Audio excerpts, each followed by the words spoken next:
Sabe, eu nunca pensei que um dia estaria aqui, sentado no meio-fio, com a roupa suja e o estômago vazio, contando minha história para quem quisesse escutar. Eu sou Francisco Paixão, mas todo mundo me chamava de Chico do Pão. Tenho 65 anos e por mais de 40 anos fui o padeiro mais respeitado da minha cidade. Meu pão francês era o mais crocante, meus sonhos tinham o recheio mais cremoso e meus bolos faziam aniversário de criança virar lembrança para a vida toda. Eu amava ver o sorriso das pessoas quando mordiam algo que eu tinha acabado de tirar do forno. Era isso que me dava sentido para acordar às 3 da manhã, ligar os fornos e começar o ritual da massa, da fermentação, do cheirinho que invadia a rua ainda escura. Só de lembrar parece que sinto aquele aroma de pão quentinho de novo. Você consegue sentir daí? Quando eu era criança, meu pai me levava para a padaria todo sábado. Ele dizia que a padaria era o coração do bairro, porque todo mundo passava por lá. A Dona Maria para comprar pão, o seu Joaquim para tomar café e conversar, o estudante correndo para o colégio. Cresci com isso na cabeça, e quando terminei o serviço militar, só queria trabalhar com farinha, fermento e calor de forno. E assim fiz. Entrei como ajudante na padaria do seu Arnaldo, e depois de uns anos virei padeiro principal. Foi a realização de um sonho. Acordar de madrugada nunca foi problema, porque eu sabia que estava indo fazer o que eu mais amava na vida. A clientela era fiel. As pessoas elogiavam o cheiro que saía da padaria, elogiavam meu capricho, pediam receita, diziam que meus pães lembravam os de antigamente. Eu ganhava o suficiente para pagar minhas contas, ter meu cantinho e ainda ajudar meu filho, que mora em outra cidade. Era simples, mas eu era feliz. Quem me visse naquela época com meu avental branco, bigode aparado e sorriso no rosto, nunca imaginaria que eu tinha um inimigo que eu mesmo alimentei em silêncio. O vício em apostas esportivas. Ah, as apostas. Tudo começou de um jeito tão bobo. Um amigo do futebol me chamou para participar de um bolão. A gente colocou R$ 20 cada um. Na primeira vez, eu ganhei R$ 100 e achei aquilo divertido, inofensivo. Mas depois, comecei a jogar sozinho. Cada vitória me fazia pensar que eu tinha descoberto um atalho para enriquecer rápido. Cada derrota me deixava desesperado para recuperar o que perdi. E quanto mais eu perdia, mais eu apostava. Às vezes ia dormir e acordava pensando em quais times jogariam no fim de semana, quais odds valiam a pena, quem estava suspenso, quem ia jogar machucado. A cabeça fervia o tempo todo. Durante o trabalho, eu tentava manter a concentração. Mas era difícil sovar a massa enquanto meu pensamento estava no resultado de um jogo da segunda divisão do Japão, ou esperando um gol na prorrogação de um campeonato que eu nem sabia existir até então. Já passou por isso? De estar num lugar, mas a mente estar tão distante que você mal escuta as pessoas te chamando? No começo, o dinheiro que eu apostava era só o que sobrava depois das contas. Mas quando as dívidas começaram a bater na porta, eu inventava desculpas para não pagar algumas. Meu cartão estourou, meu aluguel começou a atrasar. E eu sempre prometia para mim mesmo, é só mais essa vez, vou ganhar e quitar tudo. Mas nunca ganhava. Ou ganhava só o bastante para manter a chama do vício acesa. Sabe como é? Aquele sabor de vitória que faz você achar que está no controle, quando na verdade você está cada vez mais no fundo do poço. A gota d'água aconteceu numa manhã de sexta-feira. Eu tinha perdido muito dinheiro em apostas na noite anterior. Estava desesperado. Quando cheguei na padaria, abri a gaveta do caixa para pegar troco e vi aquele monte de dinheiro. Aquilo brilhava para mim como um bilhete premiado. Eu hesitei, respirei fundo, fechei a gaveta, mas a voz na minha cabeça não parava. É só pegar, apostar, ganhar, devolver e pronto, ninguém vai saber. Fiquei uns minutos que pareceram horas, parado em frente à caixa registradora. Minhas mãos suavam tanto que pingavam na bancada. Então, como se eu não tivesse escolha, peguei parte do dinheiro. Não tudo, mas era quase o equivalente a uma semana inteira de vendas. Saí correndo da padaria e fui para a lotérica do outro lado da rua. Fiz as apostas como se minha vida dependesse daquilo. E de certa forma dependia mesmo. Se eu ganhasse, poderia devolver o dinheiro, pagar minhas contas e sair dessa bola de neve. Talvez até desse certo e ninguém jamais descobriria. Mas no fundo, eu sabia que estava cometendo o maior erro da minha vida. E não demorou muito para tudo desabar. Naquela noite fui para casa torcendo como nunca. Cada gol, cada falta, cada lance era como se meu coração fosse parar. Quando o último apito soou, eu estava acabado. Perdi tudo, todo o dinheiro, toda a chance de reverter aquilo. E com isso perdi também o pouco de paz que ainda restava no meu peito. Mas eu não fazia ideia de que o pior ainda estava por vir. No dia seguinte, acordei sem dormir. O coração disparado, a boca seca, o medo me consumindo como se eu estivesse prestes a cair de um penhasco. O relógio marcava 2h45 da manhã, hora que eu sempre levantava para começar a rotina na padaria. Vesti meu avental e caminhei até lá como um condenado indo para a forca. Cada passo ecoava na rua silenciosa, e a cada esquina que eu passava, Parecia que as sombras cochichavam sobre minha desgraça. Vocês já sentiram isso? A sensação de que todo mundo sabe o que você fez, mesmo que ninguém tenha te visto. Entrei pela porta dos fundos, como sempre. Liguei as luzes, preparei os ingredientes, coloquei a massa para crescer. Tentei focar no trabalho, mas meus olhos não saíam do relógio pendurado na parede. O tempo parecia andar mais devagar, como se me torturasse, me lembrando do que eu tinha feito. Quando seu Arnaldo chegou, senti minhas pernas fraquejarem. Ele me deu bom dia. Eu respondi, mas não consegui olhar nos olhos dele. Durante anos, aquele homem tinha sido mais que meu patrão.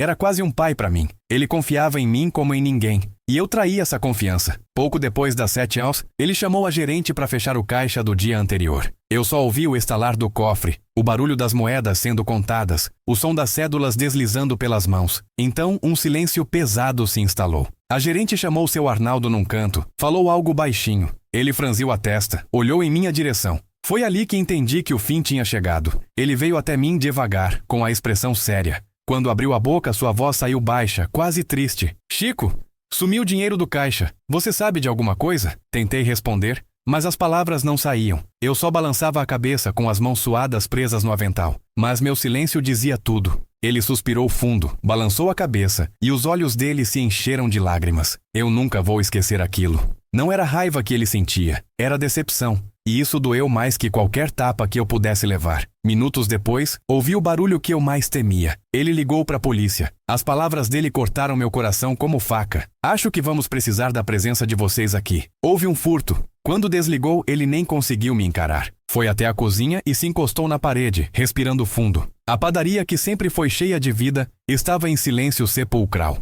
Só o tic-tac do relógio ecoava, cada segundo um prego a mais no meu caixão. Pouco depois, 2 viaturas chegaram. As luzes piscando refletiam nas vitrines cheias de sonhos e pães que eu mesmo tinha feito horas antes. As pessoas pararam na calçada para ver. Alguns clientes habituais estavam chegando para comprar pão fresco e se depararam com a cena. Eu, de avental, chorando, enquanto 2 policiais me algemavam. O barulho do clique da algema ainda ecoa na minha mente. Foi como se a minha dignidade tivesse sido arrancada naquele som metálico. Quando saí da padaria, me senti nu. Tudo o que construí em anos de trabalho e suor parecia ter desaparecido em segundos. As pessoas que me conheciam desviavam o olhar. Algumas cochichavam, outras simplesmente arregalavam os olhos de espanto. Eu só conseguia chorar, sentindo o peso das algemas e o cheiro da massa recém-assada ainda grudado nas minhas mãos. E pensar que, poucas horas antes, eu estava colocando sonhos no forno. E agora era eu quem estava vivendo um pesadelo. No camburão, enquanto o carro balançava pelas ruas que eu conhecia tão bem, chorei como uma criança. Eu lembrava de cada esquina, cada cliente que sorria ao me ver de manhã. Agora eu via as mesmas ruas pelos vidros embaçados de lágrimas, com a sensação de que não poderia mais pisar ali sem sentir vergonha. O policial ao meu lado parecia desconfortável, mas não disse nada. O rádio da viatura tocava uma música sertaneja que falava de perda, como se fosse a trilha sonora do meu fim. Chegando na delegacia, fui fichado, fotografado, colocado em uma cela fria com cheiro de mofo e desespero. O barulho das grades batendo atrás de mim soou como o encerramento oficial de uma vida que eu pensava estar segura. O tempo ali dentro parecia não passar. Cada hora era uma eternidade. As vozes dos outros presos ecoavam pelos corredores,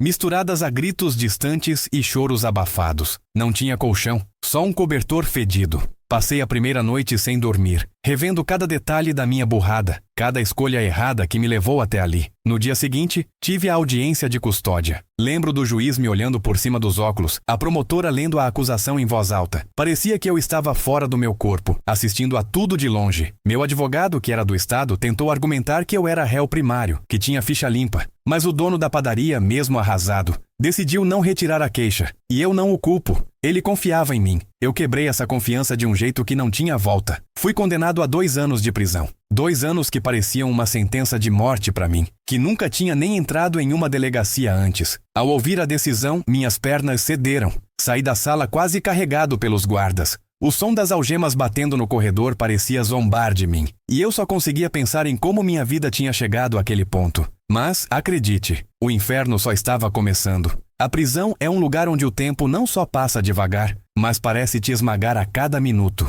Quando me trancaram na cela definitiva, percebi que aquilo não era apenas castigo físico, mas um tormento psicológico. As paredes sujas, a luz fraca, o cheiro de urina misturado com suor. Tudo fazia questão de me lembrar que eu não era mais o Chico do pão querido do bairro, mas sim o ladrão da padaria. Cada vez que eu fechava os olhos, via o rosto do seu Arnaldo decepcionado, e isso me corroía mais do que qualquer grito que ouvia no presídio. Logo na primeira semana fui abordado por outros detentos. Perguntavam o que eu tinha feito para parar ali. Quando contei que roubei a padaria em que trabalhava, alguns riram, outros me olharam com desprezo. Dentro da cadeia parece que até entre criminosos existe uma hierarquia de crimes, e o meu não era digno de respeito. Comecei a me isolar, ficando num canto do pátio durante o banho de sol, falando o mínimo possível. Até a comida parecia ter gosto de arrependimento, e era impossível escapar da mente. O silêncio das madrugadas era quebrado só pelos gritos dos presos em brigas ou pesadelos. Às vezes eu mesmo acordava gritando, suando frio,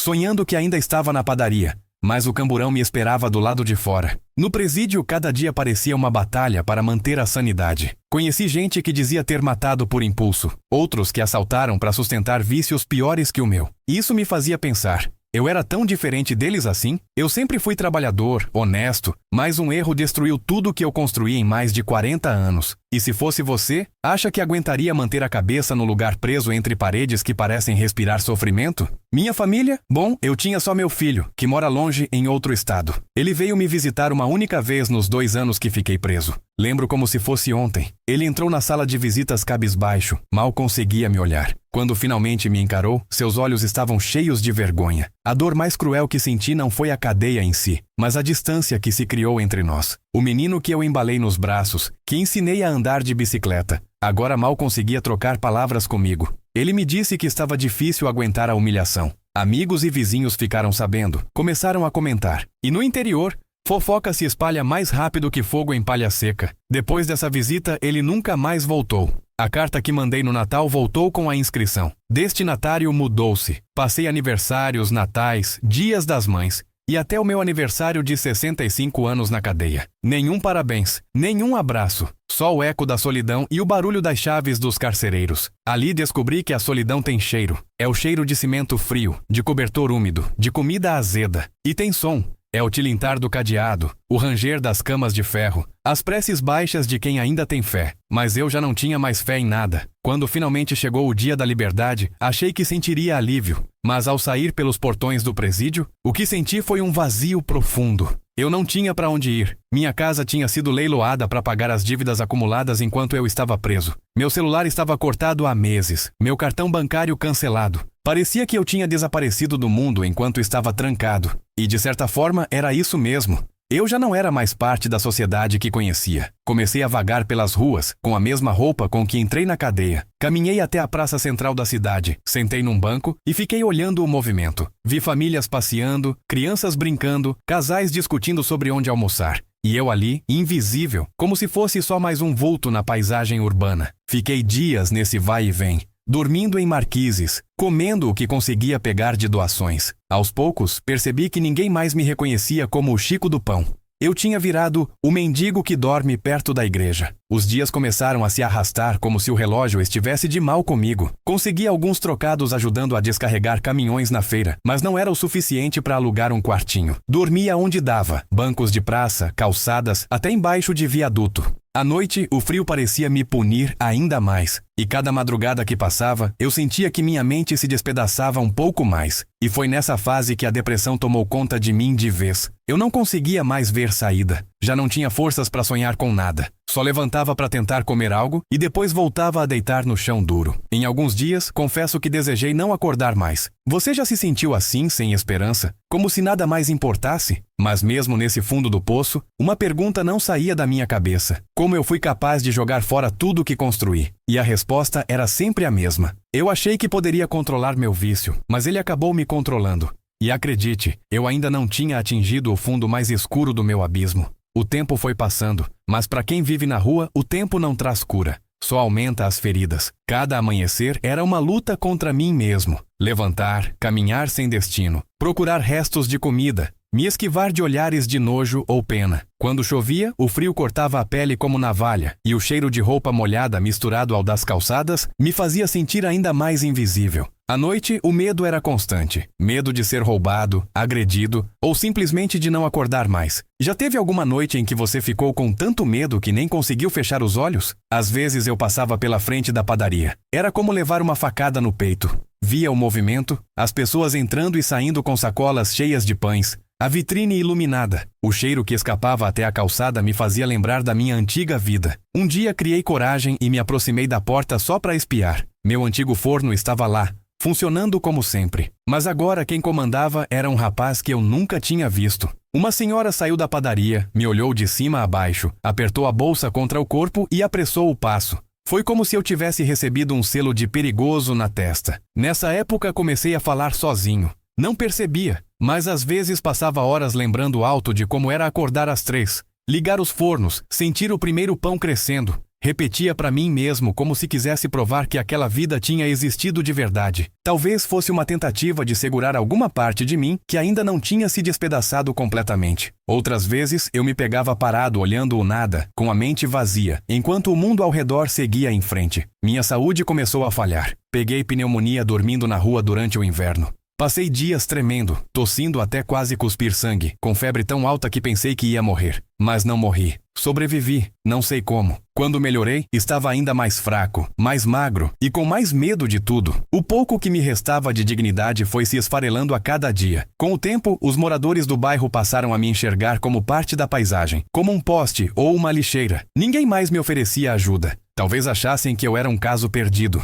Foi nessa fase que comecei a frequentar um albergue municipal quando sobrava vaga. Lá, pelo menos, tinha uma cama e um prato de comida quente. Mas mesmo assim, era difícil dormir. O lugar estava sempre cheio de histórias de tristeza. Gente que perdeu família, emprego, saúde. Eu ouvia e pensava, eu também sou um deles. Em algumas noites, trocávamos confidências. Outros moradores de rua contavam como chegaram ali. Alguns caíram no vício do álcool. Outros perderam tudo em golpes. Cada história parecia pior que a outra. Eu contava a minha e via o espanto nos olhos deles quando dizia que fui o melhor padeiro da cidade. Às vezes, eles nem acreditavam. Foi nesse albergue que um assistente social me aconselhou a buscar tratamento psicológico. No começo, rejeitei. Achava que depressão era frescura, que eu só precisava criar vergonha na cara. Mas depois de mais uma noite em que pensei em me jogar na frente de um ônibus, decidi tentar. Comecei a ir em consultas gratuitas oferecidas pela prefeitura. Era estranho, sabe? Abrir o coração para um desconhecido, falar de tudo que doía. Mas aos poucos, percebi que aquilo me ajudava a organizar a cabeça. Foi numa dessas sessões que a psicóloga me perguntou: "Você sente culpa ou vergonha?" Eu respondi: "Os dois, e eles me esmagam todos os dias." Nesse momento tive um estalo. Eu não queria morrer. Eu só não aguentava mais viver do jeito que estava. Foi aí que comecei a pensar em como poderia tentar recomeçar, mesmo que fosse difícil, mesmo que não houvesse garantias de sucesso. Eu precisava tentar, mesmo que ninguém acreditasse em mim, mesmo que eu não tivesse mais ninguém ao meu lado. Numa manhã, acordei e decidi que ia atrás de uma vaga de emprego. Passei em padarias, mercados, feiras, oferecendo meus serviços. Cada não era uma facada, mas continuei insistindo.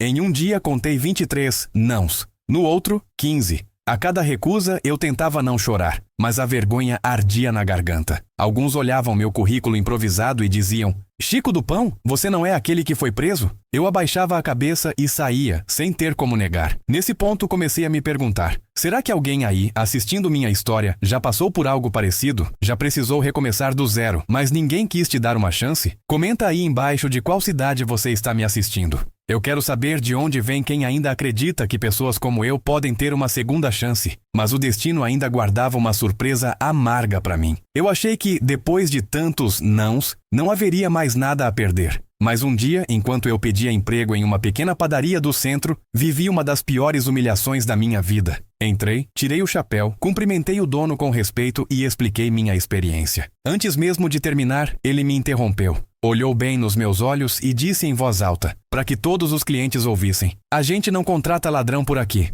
O silêncio que se seguiu foi mais ensurdecedor que qualquer grito. Senti o rosto queimar de vergonha. Saí de cabeça baixa, mas por dentro eu gritava de dor. Na calçada parei e chorei. Chorei como uma criança, soluçando. As pessoas passavam e desviavam de mim como se eu fosse lixo espalhado no chão. A dor que senti naquele momento foi tão forte que pensei em desistir de tudo. Caminhei sem rumo, sem perceber onde ia, até parar num terreno baldio. Fiquei lá, sentado na terra seca, olhando o céu cinzento. As nuvens corriam rápido, como se tivessem pressa de ir embora, enquanto eu estava parado, estagnado, sem saber para onde ir. Naquela noite, a chuva começou a cair forte. Eu não tinha onde me abrigar. Me encolhi debaixo de uma marquise, mas a água respingava, me encharcando. O vento gelado cortava minha pele. A cada trovão eu estremecia, lembrando das noites de infância em que minha mãe me abraçava durante tempestades. Agora não havia ninguém. Era só eu, a chuva e a certeza de que tinha me tornado um fantasma na cidade onde antes eu era chamado de mestre dos pães. No dia seguinte, acordei com febre, tremendo, sem forças nem para levantar. Um senhor que vendia pipoca perto dali percebeu meu estado e me levou a um posto de saúde. Fui atendido, tomei soro, mas quando tive alta, voltei para a rua. O pipoqueiro ainda tentou me ajudar, me deu um lanche, mas eu via nos olhos dele o medo de se envolver demais. E eu entendia. Ninguém quer carregar o peso de alguém que parece não ter mais salvação. Continuei tentando encontrar trabalho. Fiz bicos carregando caixas, varrendo calçadas, lavando carros. Ganhava pouco, mas era melhor do que nada. Em alguns dias, conseguia dormir em pensões baratas por algumas horas. Em outros, voltava para as ruas. Minha saúde ia se deteriorando. Feridas que não cicatrizavam, dores nas costas de tanto dormir em chão duro, cansaço constante. Às vezes, me perguntava se não teria sido melhor ter morrido na prisão. Mas logo em seguida, a lembrança do cheiro do pão me fazia querer continuar. Nem que fosse só por mais um dia. Numa dessas manhãs, encontrei um ex-cliente da padaria. Ele me reconheceu, mas fingiu que não. Eu tentei sorrir, puxar conversa, mas ele desviou, atravessou a rua. Aquilo doeu mais do que qualquer recusa de emprego. Foi ali que percebi. Eu não era mais o Chico do Pão. Eu era só mais um indigente. Alguém que as pessoas preferiam fingir que não existe. Em meio a tudo isso, comecei a me perguntar: como uma cidade inteira consegue esquecer tão rápido quem um dia fez parte da sua rotina? Como alguém que acordava de madrugada para oferecer o melhor pão pode ser apagado assim, como se nunca tivesse existido? Você já se sentiu invisível? Como se todo mundo ao seu redor preferisse fingir que você não está lá? Aos poucos, a depressão que já era grande se transformou em algo ainda pior. Perdi totalmente a vontade de viver. Eu andava por dias sem comer, sem beber água, como se quisesse simplesmente sumir. Até que, um dia, fui encontrado desacordado na calçada por um grupo de voluntários que distribuía sopa. Acordei em um hospital público, com uma enfermeira me dando bronca por ter me deixado chegar àquele ponto. Mas eu não conseguia responder nada, só chorava, envergonhado. Passei alguns dias internado, me alimentando melhor, tomando medicamentos. Os médicos diziam que eu precisava de acompanhamento psicológico constante, mas quando tive alta, não havia nenhum programa de reinserção. A única opção era voltar para as ruas, e foi o que aconteceu. Ao sair do hospital, sentei na calçada em frente ao prédio e fiquei ali por horas, sem saber para onde ir, até o sol começar a se pôr.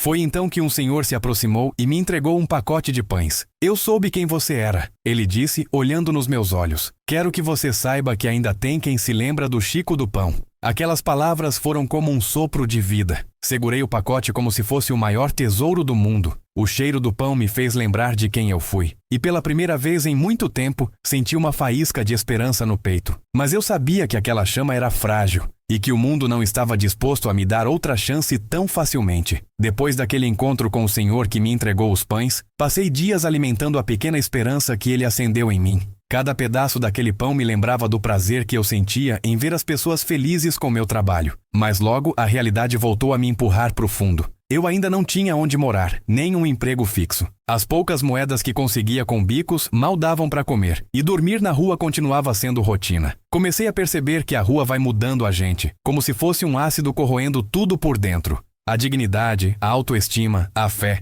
Tudo vai se desfazendo devagar. A gente vai se acostumando a ser tratado como invisível, e isso machuca mais do que qualquer palavra cruel. A cada noite fria, eu lembrava dos dias em que acordava cedo para sovar a massa, do calor do forno aquecendo meu rosto, do cheiro que fazia qualquer problema parecer pequeno. E me perguntava, como fui capaz de trocar tudo isso por um punhado de apostas? Um dia, vagando pela região central, encontrei uma fila enorme em frente a um galpão. Era a distribuição de sopa de um grupo de voluntários. Entrei na fila e, enquanto esperava, ouvi conversas de outras pessoas em situação de rua. Um dizia que estava ali há 15 anos. Outro contava que foi abandonado pela família. Outro ainda dizia que nunca mais viu o filho. percebi que, por mais trágica que minha história fosse, eu não estava sozinho. E isso, de certa forma, me deu força. Você acredita que, mesmo na dor, a gente pode encontrar consolo em quem compartilha nosso sofrimento? Naquela noite, depois de comer a sopa, um dos voluntários puxou conversa comigo. Disse que já ouvira falar de mim, que lembrava quando a padaria tinha fila na porta porque todo mundo queria meu pão.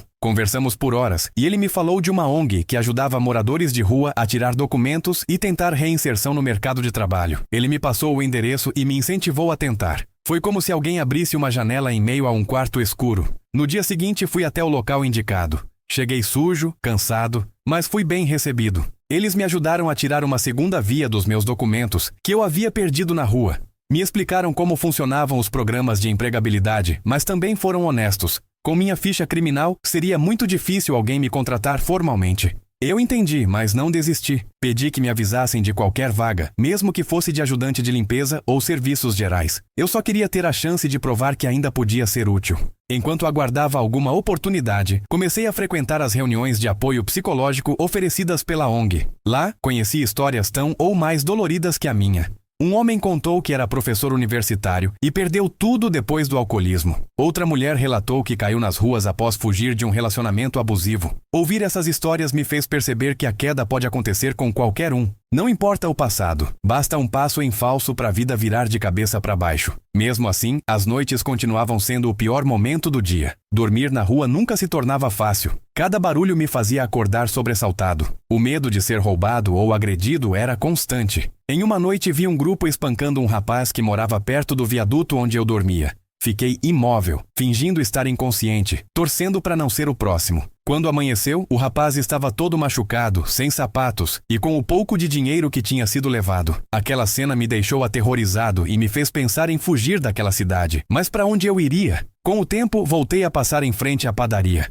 Uma manhã, criei coragem e entrei. O funcionário novo me reconheceu e foi chamar o dono. Quando seu Arnaldo apareceu, senti um nó na garganta. Ele estava mais velho, com cabelos brancos que eu não lembrava. Nos encaramos em silêncio por alguns segundos que pareceram horas. Eu não sabia se deveria pedir desculpas, explicar ou apenas sair correndo dali. Mas ele quebrou o silêncio. Chico, o que aconteceu com você? As lágrimas vieram antes das palavras. Contei tudo: a prisão, a vida nas ruas, as tentativas de recomeçar. Ele ouviu em silêncio, com os olhos marejados. Quando terminei, ele respirou fundo e disse: eu nunca mais consegui confiar em ninguém depois do que aconteceu. Mas vendo você assim, percebo que a vida já te puniu mais do que qualquer sentença. Ele não me ofereceu emprego, mas me deu um abraço. Um abraço que carregava tristeza, mas também uma pitada de perdão. Saí dali mais leve, como se parte daquele fardo tivesse ficado para trás. Mas ainda assim, eu sabia que o caminho para me reerguer seria longo, cheio de obstáculos, e sem garantias de que eu chegaria a algum lugar. Mesmo assim, decidi que não ia desistir. Se eu cheguei tão fundo, talvez também pudesse escalar de volta, degrau por degrau.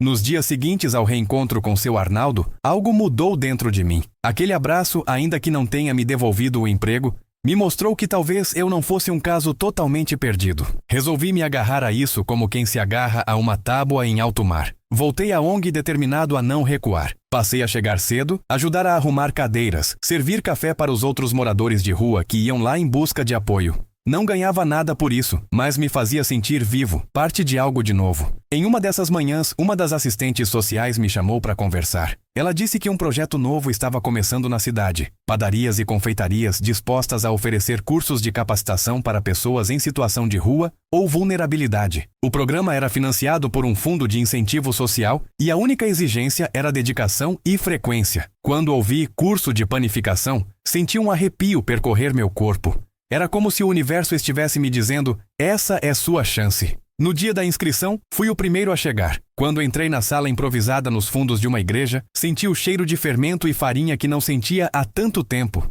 Era como voltar para casa depois de anos longe. As mãos tremiam enquanto eu pegava os utensílios. Aprender de novo cada etapa do processo foi mais do que treinamento. Era terapia. Cada massa sovada parecia tirar um pouco do peso que eu carregava. Cada pão que saía do forno trazia de volta uma parte do Chico do pão que eu pensei ter enterrado para sempre. Os instrutores eram pacientes, mas exigentes. Eu, que tinha sido mestre, agora era aprendiz outra vez. E isso me ensinou humildade. Voltar ao básico, reaprender técnicas que eu mesmo dominava antes, Foi doloroso, mas necessário. Alguns colegas de curso vinham de histórias tão difíceis quanto a minha. Um deles, José, me contou que perdeu a casa num incêndio e foi parar na rua. Uma moça chamada Marlene, que tinha sido doméstica, perdeu o emprego e acabou sem ter onde morar. Cada um tinha suas marcas, mas ali, dentro da cozinha, éramos todos iguais. Gente tentando se reconstruir. Conforme as semanas avançavam, fui recobrando não apenas habilidades, mas também autoestima. Cada elogio dos instrutores era como um raio de sol aquecendo minha alma gelada. Cheguei a me emocionar quando um deles me disse: "Você tem mãos que entendem a massa. Isso não se aprende, é dom." Naquele dia, dormi em paz como não fazia havia anos. Quando completamos o curso, uma pequena cerimônia foi organizada. Recebemos certificados simbólicos, tiramos fotos. Alguns voluntários apareceram para provar os pães e bolos que preparamos. Senti orgulho de ver as pessoas sorrindo enquanto comiam algo que fiz com minhas próprias mãos. Foi então que decidi que precisava dar um passo adiante. Perguntei na ONG se havia vagas em alguma padaria que aceitasse alguém com meu histórico. Eles disseram que seria muito difícil, mas prometeram me ajudar a tentar. Nos dias seguintes, fiz entrevistas em algumas confeitarias e mercados. Em cada uma delas, a mesma pergunta surgia: "Você tem antecedentes criminais?" E toda vez que eu dizia a verdade, via o semblante de quem me entrevistava mudar. Alguns tentavam ser educados, mas diziam que não podiam arriscar. Outros apenas agradeciam friamente e me dispensavam. Cada não era um golpe, mas dessa vez eu me recusava a cair. Então, depois de semanas, a ONG me ligou. Uma pequena padaria, recém-aberta em um bairro afastado, precisava de um auxiliar para trabalhar na madrugada. O dono, seu Bento, era conhecido por dar segundas chances. Fui até lá tremendo de nervoso. Quando contei minha história, ele me ouviu em silêncio. Então suspirou fundo e disse: "Chico, eu acredito em redenção, mas você precisa prometer que não vai me decepcionar." Minhas lágrimas quase caíram no balcão. Prometi com a alma. Comecei na mesma semana. As primeiras noites foram duras, o corpo desacostumado ao ritmo, as dores nas costas, a insegurança, mas cada fornada que saía certa era um passo para fora do abismo. Seu Bento me tratava com respeito e logo percebi que ele via em mim mais que um ex-presidiário. Ele via alguém que sabia amar o que fazia. Um dia ele me chamou no canto e disse: "Você já pensou em criar suas próprias receitas aqui? Quero que você deixe sua marca." Aquela proposta reacendeu um fogo que eu pensei ter morrido. Passei noites testando novas combinações, recheios, formatos. Alguns clientes começaram a notar e elogiar. Um deles chegou a perguntar: "Quem é o padeiro daqui? Esses pães são incríveis." Eu quase chorei ouvindo aquilo. Mas eu sabia que ainda havia muito caminho pela frente e que qualquer erro poderia colocar tudo a perder. Os dias foram passando e meu trabalho na padaria de seu Bento se tornou meu alicerce. Cada madrugada eu me levantava com o mesmo entusiasmo que tinha quando comecei, décadas atrás. Acordava antes do sol nascer, colocava meu avental e me sentia vivo de novo. A massa sob minhas mãos me lembrava quem eu era. Um homem que sabia transformar ingredientes simples em algo que podia aquecer corações. Mas mesmo com tudo indo bem, o medo não me abandonava. Cada vez que o caixa não batia exatamente, meu coração disparava, achando que alguém poderia desconfiar de mim. Às vezes, até quando o patrão demorava para responder uma mensagem, eu me pegava imaginando que ele tinha descoberto algo, ou mudado de ideia sobre me dar uma segunda chance. A cicatriz da desconfiança não some fácil, principalmente quando a gente mesmo tem dificuldade de confiar em si. Foi nesse processo que aprendi a ser mais paciente comigo. Comecei a ver que, para reconstruir, não bastava apenas fazer pães. Eu precisava me perdoar. Entender que sim, cometi um erro terrível, mas que também era digno de recomeçar. Às vezes pensava em como seria bom ter alguém para conversar. Alguém que entendesse o que eu sentia. Então decidi escrever cartas para o meu filho, mesmo sem saber se ele leria. Em cada carta contava sobre meus dias, minhas vitórias, meus medos. Era como falar comigo mesmo. E de certa forma me ajudava a organizar os pensamentos e curar um pouco do que ainda doía. Pouco a pouco fui conquistando o respeito dos colegas de trabalho. Eles passaram a me chamar de Seu Chico, e alguns até me pediam dicas de fermentação, de ponto de massa. O mais novo deles, Leandro, dizia: "Chico, você tem mãos mágicas." E mesmo que fosse exagero, aquilo me fazia sorrir como não sorria havia anos. Numa manhã especial, seu Bento me chamou no escritório. Ele estava sorrindo e segurava um envelope. Entregou nas minhas mãos e disse: "Você merece." Abri e encontrei uma carta de recomendação assinada por ele. No final, ele escreveu: "Francisco Paixão é o padeiro mais dedicado que já passou por minha padaria. E recomendo sem reservas." Chorei ali mesmo, no escritório apertado, sem conseguir dizer nada. Aquela carta era mais que um papel. Era um selo de que minha vida estava finalmente recomeçando. Com o tempo, consegui juntar algum dinheiro. Aluguei um quarto simples, mas era meu, com minha cama, meu travesseiro.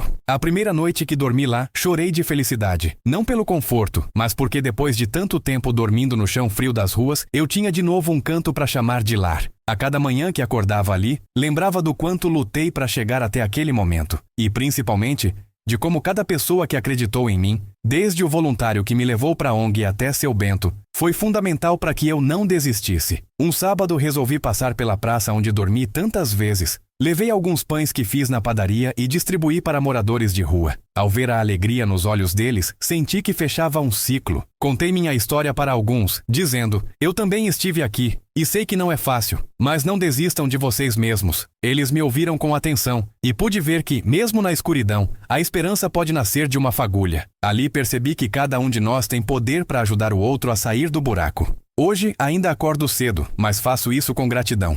Continuo trabalhando com paixão, desenvolvendo receitas novas e sonhando em, quem sabe um dia, ter minha própria padaria. Também sigo escrevendo cartas para meu filho. Ainda não recebi resposta, mas sei que, no fundo, ele vai querer saber que o pai dele está tentando ser alguém melhor. E se você está ouvindo minha história, quero que saiba que mesmo quando parece que tudo está perdido, sempre existe um caminho de volta. Mas é preciso coragem para dar o primeiro passo. E me diga, de onde você está me assistindo? Quero saber de qual cidade você está me ouvindo, porque acredito que, quando a gente compartilha nossas histórias, a gente cria laços. E quem sabe juntos, podemos impedir que outras pessoas caiam no mesmo buraco que eu caí. Se gostou do meu relato, se ele te tocou de alguma forma, se inscreve no canal para ouvir mais histórias como a minha. E lembra, todos nós somos capazes de cair, mas também de levantar. O importante é nunca perder a fé em si mesmo, nem nos outros,